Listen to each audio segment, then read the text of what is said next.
The top 10 at best Ark travel mounts. In at number 10, I've decided to put the Rock Drake, as I find this is actually quite an effective creature for travel if you utilize it on the right maps. Yes, it doesn't fit into every situation where you may want this thing, but to be honest, if you get one and you use it for travel, especially on Aberration, it's like your only choice really on that map without any kind of transfers of things like Bloodstalkers and Maywings and all of that.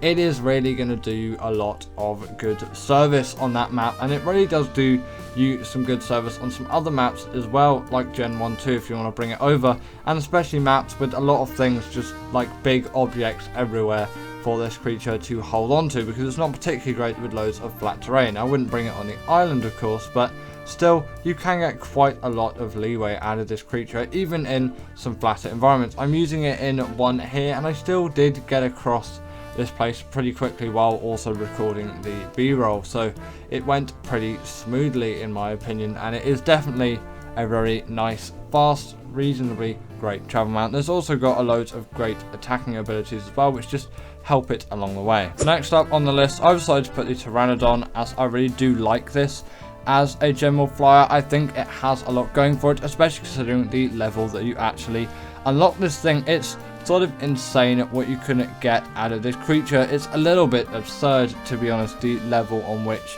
this creature is actually unlocked, as you would expect it to be unlocked way later into everything. But honestly, for level 38 saddle, this is one of the best flyers, or just travel mounts in general, that you can get, and I think nothing really else can compete with it, unless you're obviously on Gen 1 and Aberration, where you simply can't use Pteranodons. But you know, we're going to exclude those for the time being, as the majority of maps do allow flyers, and for all of those, which is obviously most of them, you're going to have a very good time with this mount. They're quick and easy to tame. You can simply do it with a bowler. You'll have no issues whatsoever, at least I haven't. The only real difficulty is getting that saddle, as you know, that chitin and keratin can be a little bit of a nuisance to get sometimes, but apart from that, it's totally fine. Continuing on the list, I've decided to put the Crystal Wyvern, as I find this is an effective mount just generally for all of that flying. Yes, you can use normal wyverns as well, but I just prefer the Crystal Wyvern. It's not necessarily that they're better in terms of a travel perspective, but I do vastly prefer the taming of these creatures. It's much easier. You only need to be level 60, which can be simply done with a note run, and then you knock out one of these things to get some primal crystal, and then passive tame one. My favourite is the Blood Crystal Wyvern. Comment down what your favourite is, as I definitely like to know, because you know, we all have a favourite wyvern I think at the end of the day, unless you've never used them before, especially in the Crystal Wyverns I find, because their abilities are just so cool. The Ember Crystal Wyvern is one which is quite highly rated too.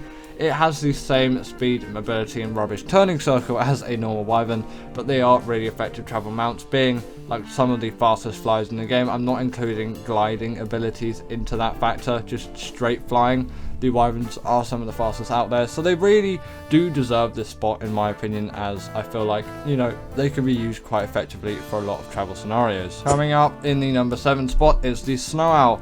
This is the first glider, quote unquote, apart from the Rock Drake that we've had on the list, and this is one where I find it is a really effective traveller. It is a basic knockout tame, and you'll have no issues with that whatsoever. You simply need to head over to the snow biome on Extinction, and I think they spawn on Fjorda as well, so if you don't have Extinction, hop over to there and I think you'll find them on that map. They obviously have that sort of dive bomb ability like the Griffin. The Griffin isn't on this list, but I'll give it a brief honourable mention. You could slot it in the same spot as the Snow Owl. They are quite similar when it comes to travelling abilities. It's just the Snow Owl is my preferred creature. I find them a little bit easier to tame, and I like some of their other abilities along with it, but obviously they're very quick flyers because of that dive bomb ability. Also feel it's a little bit more fluid than the one that the Griffin's got. That's probably merely a placebo, but we'll go with it. They also do have a kind of heat-seeking UV ability sort of thing, where you can go around and scout out all kinds of just organisms that give off heat.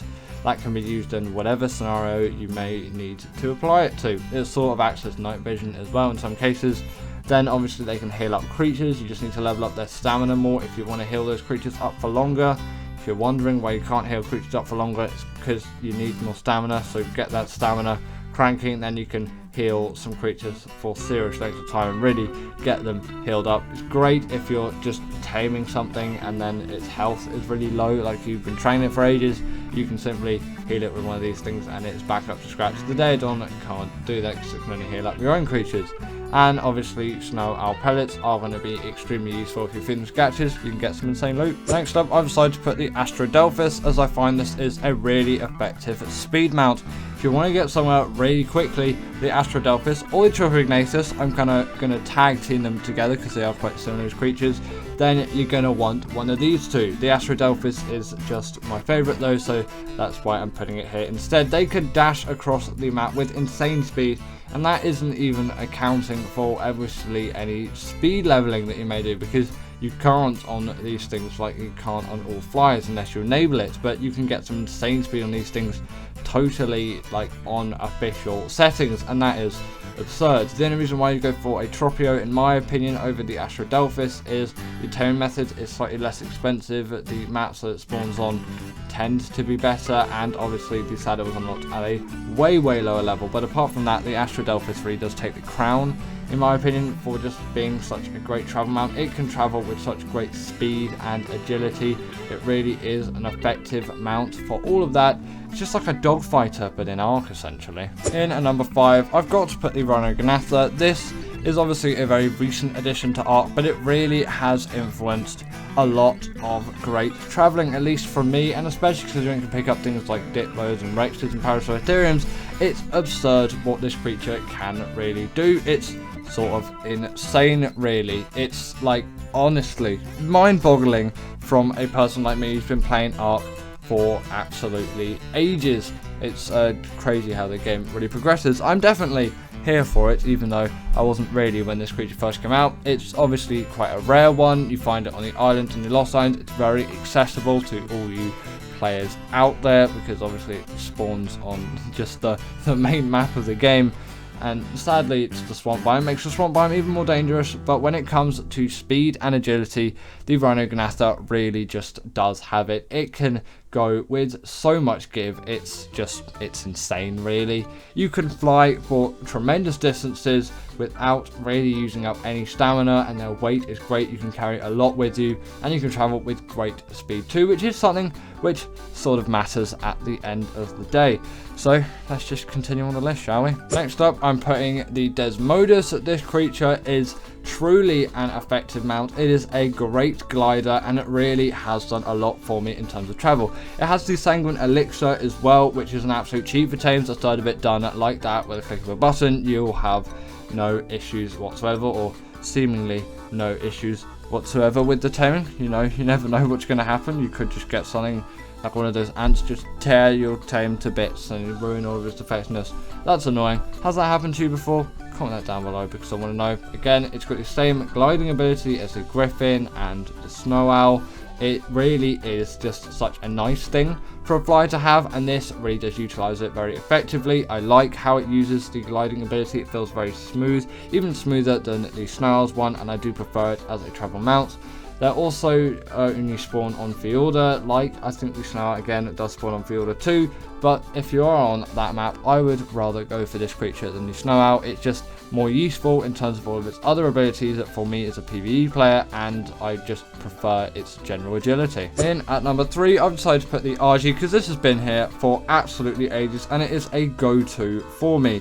Yes, while maybe not the fastest and most agile mount out there, I have done most of my travelling in Ark with simply this creature and this creature alone. I really do love it. Yes, nostalgia does play into it, but considering it spawns on the island and it is just so effective for metal gathering and more transportation, actually. The Dodic and the Yankees will be doing that, and it can pick those up too. You can also pick up berries, so if ever I was going to a cave, I could just pick a berry of this thing. This is pre-cryopod days, if you are wondering. Now I usually just would cryo up my berry, or soul traps really, because I use that mod instead. Yes, I use mods because I love them. The game is definitely better with them, at least from my perspective. They also can travel very long distances, considering their stamina is great. Their weight is also up to quite a high standard, and I really do like that. And obviously with the weight reduction, it's 50% on things like metal, crystal, and obsidian, which is why they're just such great metal haulers.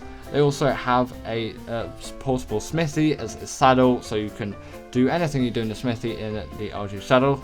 So if you want to repair your armor after a cave run, let's say, you can, because those pesky autoclers at some point probably are going to get it, and that's something which you really don't want to happen. They also have a nice, neat regen buff too, and I think that really does play into the essence of these creatures just being so versatile but also great travel mounts. In number 2, I've got to put the Bloodsuer, because for any underwater travel, this is my go-to, and I love it to absolute bits. It is actually insane how much I've been using the Bloodsuer as of late, but also just for general travel on the land as well, it is really effective. You're essentially a living Spider-Man. Its damage is also not to be underestimated. Yes, you're not going to be fighting any bosses with this thing, but you still can kill quite a fair few amount of creatures. They can obviously skate along the top of the water, and you can see all of the aggros of the creatures around you. So if a quick escape is needed, you can always go to the top of the water and skate away at lightning speeds, while also being able to see what creatures are actually aggroed onto you. This helps in a very low visibility environment like the ocean biome. I find that just to be really effective, and it just helps me in a way. Yes, I have the awesome Spyglass mod as well, but I don't need to really press anything for this to happen. It's just instant, and I could leave my awesome Spyglass on all the time, but frankly I wouldn't really want to do that. I only use it when I'm taming things. But obviously then when you hop out of the water, you've still got yourself an absolutely insane travel mount, and then you can be that real Spider-Man energy with you just slinging across the whole map. It's an insane creature for all things travel, and that is basically all I use it for, especially underwater travel. It's my all-time favorite underwater mount, and there is really no competition for this for me. That is my opinion. Let's get into number 1 spot, shall we? And in number 1, I've decided to put the Maywing, as I really do love this creature as a travel mount, and it is unbeaten ever since its release. This has been my go-to travel mount for everything apart from underwater travel. Although this is actually still a very decent underwater mount, and it can skate along the top of the water like the Bloodsuer 2. The Bloodsuer simply does a better job in that regard, but if I quickly to dip in for something, the Maywing will definitely do the job with absolute ease. The saddle is unlocked at level 18, which is insanely early, so you can be getting these things basically as soon as possible. I think they spawn on Fjorda as well, but I usually go to Gen 2 to tame those things because I have the DLC and I just know they're there. Never tame one on Fjorda, but I think I've heard at some point that they have been on the map. I really am extremely unknowledgeable with Fjorda. Actually, I should probably look up all the creatures that are on that map and then converse with you in future top 10 videos. Either way, these things act as a portable feeding trough too, which is just absurd. It's a really nice ability for them to have. The animation is disturbing, but you know, we'll stick with it.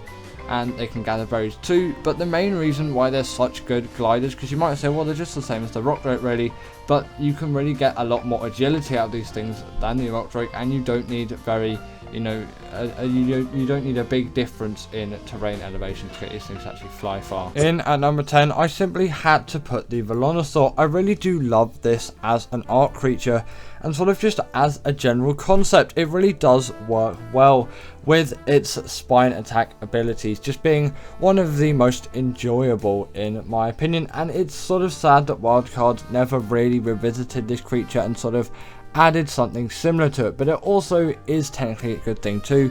It stands by its own, and with the R Volanosaurs on Genesis Part 2, you've got some even better ones out there if you wish to have the upgraded version, but both still offer a lot of versatility in the combat scene. Of course, you wouldn't use them that close to a theory, but you know, it's just for proof of concept in the B-roll. And their stamina also goes on for absolutely ages. You're going to have no problems with stamina drain on a creature like this. They truly are one of the most enjoyable in my opinion. Next up, I've decided to put the Rogganatha, and although not a big favourite of mine, just for other reasons, which I won't get into today because I still really like the creature and it's not really valid in my opinion, but my brain is my brain. This creature just can do an incredible amount, and that ability to pick up just such large creatures still always is fascinating and enjoyable to me. Like picking up Rexes and Paraceratheriums and things like that, that just seems really insane to me, and it excites me every time I see one of these things do that, or just generally when I do it, because you always think of carrying creatures like that in a cryopod or soul traps, because who really uses cryopods unless you're playing on official or on console? Just use soul traps. They're just far better.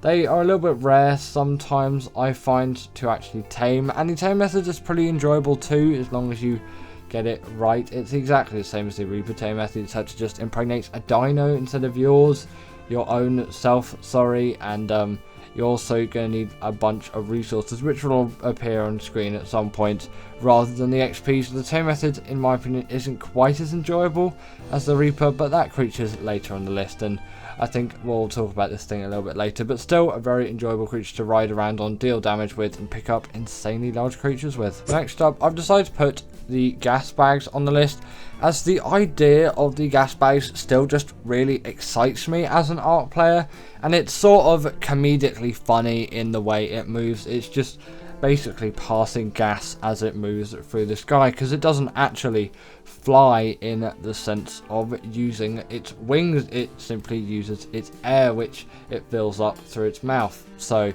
you know, it's a funny concept from Wildcard, and I really enjoy it, and once you get round controlling one, it can be a very fun experience to have around friends. And even if you're not great at flying one like I was in the B-roll, I should really update this at some point, you can still have a heck of a time as well, as long as you don't end up losing everything and getting things killed, because there obviously is a probability to some extent, which, you know, you always got to be careful out there. Ark is Ark at the end of the day, and it will throw you under the bus quite a lot.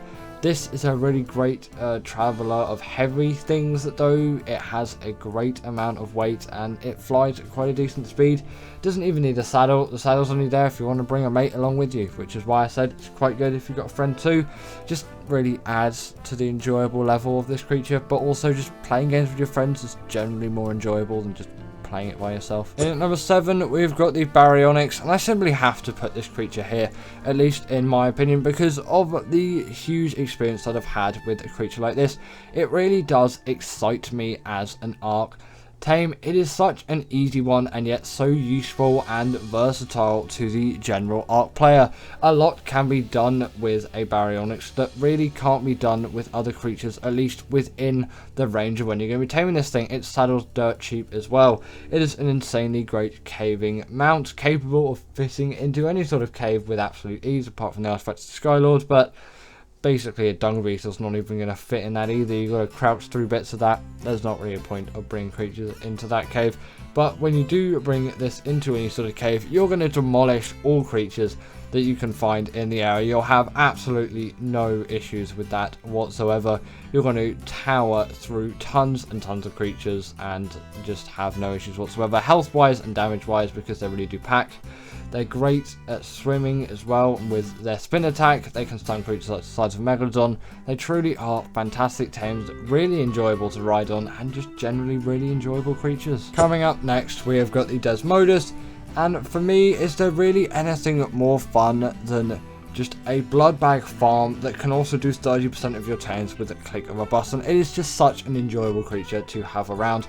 The Sanguine Elixir, again, 30% of your tame is done like that with a click of a button, and their Bloodbag farms. And for a creature later on the list, that is going to be an extremely useful thing for me. Might not be quite for you, but definitely for me. But even if you're thinking of taming more Desmoduses, it's still going to be useful to you. They have the glide ability as well, and they are rapidly fast flies. You're never going to be let down by the speed of these things, at least I'm not in any sense. And they can also grapple onto walls, vertical surfaces, or ceilings, like a Tapejara, which is another quite nice creature, although I think I'm not really too fond on it. The Desmodus is definitely a far better creature in my eye. Spawns on Fjorda, really isn't too difficult to tame. Your first one is obviously going to be the hardest, but then you've got a Bloodbag farm, so it really isn't going to be too difficult for all the others. Just great flyers, great use for PvP, great use for PvE. And at number 5, we have got the Astrod Delphus, and I'm also going to put the Tropignatus here as sort of a side note, but I really love both of these creatures as they are just such fast flies. They are so rapid, like genuinely, you can get a lot done with the speed of these things. You can traverse maps with absolute ease. You should have no issues whatsoever, especially in just generally getting from A to B really quickly. Even in the damage department too, they excel with all of their lasers or just bomb firing apparatus. And although maybe there's a little bit more gauge on how fast you're going on the triple ignitors, in my opinion the Astrodelphus is just more of the smoother flyer, although its saddle is unlocked a little bit later on, and arguably its tame method's harder, although I've always found it a bit easier in my opinion, because Element is found everywhere on Gen 2, and if you just do it right and take precautions for void roams in the area, you really should have no issues, even getting one of these things quite early on. In the early days of the channel, I also made a guide to taming one of these things. It's an absolutely terrible video, but if you want to check it out, then you can add to about the 20 views that it's got at the moment. It came out over a year ago now. Actually, maybe don't look up, that's an embarrassing time in my channel. In number 4, we have got the Reaper, and this is just one of those creatures where it's like, can anything really get better than a xenomorph alien? Obviously, apart from the creature which are in the 1, 2, and 3 spots, at least for me. Yeah, this thing really is up there when it comes into enjoyable Ark Tames. It is such a great marathon to tame one of these things with its, some may say, laboriously long method, and also quite difficult one too, but I find it really isn't too bad once you get into it, and if it all goes well for you, which if you prepare enough it should, unless Ark's just being Ark and it absolutely ruins everything for you, then it should be a reasonably enjoyable experience. Simply trap it and get its health below 1000, that being a Reaper Queen of course, and then you need to let it impregnate you, get loads of XP, and then once your Reaper baby is born, try and claim that thing. Some Reaper pheromones will help if that baby's still trying to kill you, because it probably will, to be honest. They're not strictly necessary, at least I'm pretty sure, so I don't think you have to feed them to it early on, but I would keep them there for safe measure. They're not quite the hardest things to get, but it will take a little bit of elbow grease. But then you got yourself a cool Reaper, and it's such a great arc of progression. I love taming these things every single time on AB. Yes, they can be easily obtained on Gen 2, but I don't really see the fun in that, because it's really just not difficult in my opinion, and I love the progression. In at number 3, we have got the Maywing, and this is so enjoyable to me, as come on, look at firstly just how good this thing's model is. I love the design of this creature. It's sort of like a flying sky platypus, and it's really captured the hearts of many Ark players ever since its release. But also why it's just so enjoyable is it's just so fast. It's like honestly insane. This thing travels at such a pace, basically nothing can keep up to it unless it's had insane movement speed levels put into it, which isn't possible on basically all these servers out there, because little have fly speed leveling. I'm also pro fly speed leveling, by the way, if you're wondering. I think Ark should really bring it back. I guess, yeah, it was a little bit game breaking, but maybe set a limit on it for those official servers, like 135% or 150% or something like that, because it really does add a nice dynamic. Yeah, 1000 movement speed Maywings would be absolutely insane, and I've tested them out on some single player servers, and they are so fun to ride on when they're that speed, but also a little bit not, because you just get stuck in everything. That's a portable feeding trough, so it is an enjoyable thing for breeders. They're pretty decent swimmers too, and they can gather berries, but the main reason why they're here is just the Maywings are so good with their speed. It's honestly insane. In number 2, I've decided to put the Bloodsuer, as this is my favourite all-time, just basically general travelling mount out there. While I love the Maywing and it's got loads of great speed on it, for just generally all travel combined, that including underwater travel especially, because I do actually spend quite a lot of time down there. I don't know why I've been doing that as of late, but I'm just really enjoying it, I guess. Just for general travel on the surface as well, they work so effectively, and they are my favourite travel mount at the moment. Not only can you see all the aggros of the creatures, but they are fast in literally any environment, underwater and on land. Maybe not in lava, but I don't think any creature is, apart from the Magmasaur, but that's not on the list because it really isn't one of my favourites out there, at least just generally in my opinion. but I do find these things to be very quick and agile in basically every environment that you're going to face. Again, the underwater environment travel of this creature is just insane, and that is one of the main reasons why I'm putting it here, as yes, a Basilow is immune to all the electric eels and jellyfish, but you can easily skip away from them with a creature like this, and you can see if that aggroed onto you well before they even reach you, which is why these things are just amazing. There's just so much peace of mind put into this creature, and they've really seemingly been so well designed for all of these environments, and I just love them dearly, especially with the Desmodus being bloodback farms. I can tame as many of these things really as I want, but usually I'll just settle for one high level, maybe get another one, and then I've got a breeding pair, and then I'll breed them together, and then just take the baby of that, ride it around, and then if it dies, I'll just breed those two Bloodstalkers together again, and boom, I've got another Bloodstalker. But I'll usually keep a couple of babies spare, because you should always keep some spare of your favourite dinos. And coming in at number 1, we've got the Deinonychus. I really can't find anything that is more enjoyable just as a general creature to me like the Deinonychus. It is such a good one for any kind of boss fight. It just deals a heck of a lot of damage, really, and with the bleed ability being inflicted on bosses as well, it is an all gore out fight, and I really do like these creatures for that. It adds just a sort of comicness to these creatures, and that's something which I really enjoy. Just there's blood spewing absolutely everywhere on this Bronto, and soon enough it is very much dead. With the pack buff too, you are buffed like absolute hell, and you've got tons of these things going after you as well, obviously along with you as sort of your pack mates, to help those boss fights go by as quickly as possible. Even for longer ones like the Master Controller, I find they still work well. Yes, a couple of health mutations are probably required, but it's not the hardest thing in the world to get those done, at least from my experience. Yes, on official everything it's still going to be a pain, but I'm working with 2.5x rates here with 5x on breeding, because I don't like to wait quite that long. Because a Giga taking a week on official is something which I really don't want. That's raising time, by the way. They can also scale any kind of wall or vertical surface with absolute ease. The climbing and the sort of parkour that these creatures offer is one which is sort of highly sought after. The Thyla does it very well too, but the Deinonychus is just a better creature overall. The only thing it lacks is that underwater travel, but realistically I'm not going to be using it for that. I'm just using it for everything else. But anyway, that is the end of today's video. I really hope that you all enjoyed. And also, if you didn't agree with my list, then make sure to put your 10 in the comments below. Put your most enjoyable creature for you as well, because you've just heard my opinions, but I want to hear yours. I'll see you later.